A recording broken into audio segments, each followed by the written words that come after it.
الحمد لله رب العالمين والصلاة والسلام على سيدنا ومولانا محمد وعلى آله وأصحابه أجمعين. السلام علیکم ورحمۃ اللہ وبرکاتہ. آج ہم انشاءاللہ سورہ بقرہ کی 40 اور 41 آیت کا تلاوت اور ترجمہ کریں گے. اعوذ باللہ من الشیطان الرجیم. بسم اللہ الرحمن الرحیم.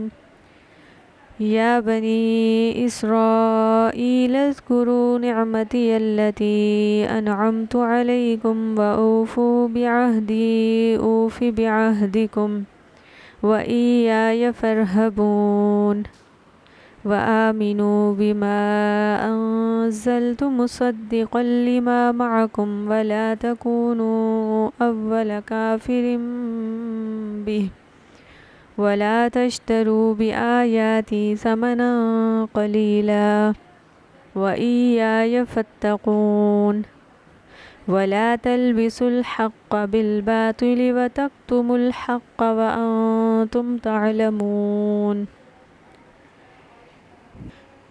یا بنی اسرائیل، اے بنی اسرائیل، اذکروا نعمتی التی انعمت علیکم، میری اس نعمت کو یاد کرو جو میں نے تم پر کی تھی.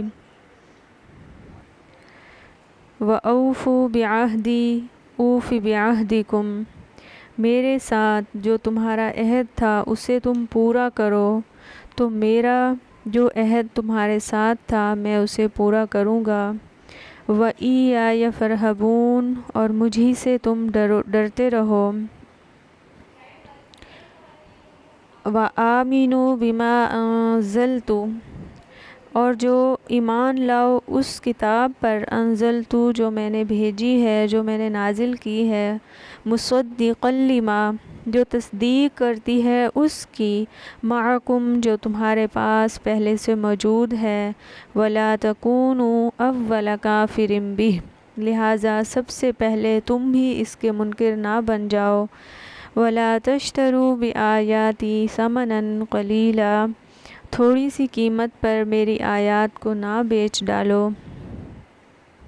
وَإِیَّايَ فَاتَّقُونَ، اور میرے عذاب سے بچو. وَلَا تَلْبِسُوا الْحَقَّ بِالْبَاطِلِ وَتَكْتُمُوا الْحَقَّ، اور حق کو باطل کے ساتھ ملا کر مشتبہ نہ بناؤ.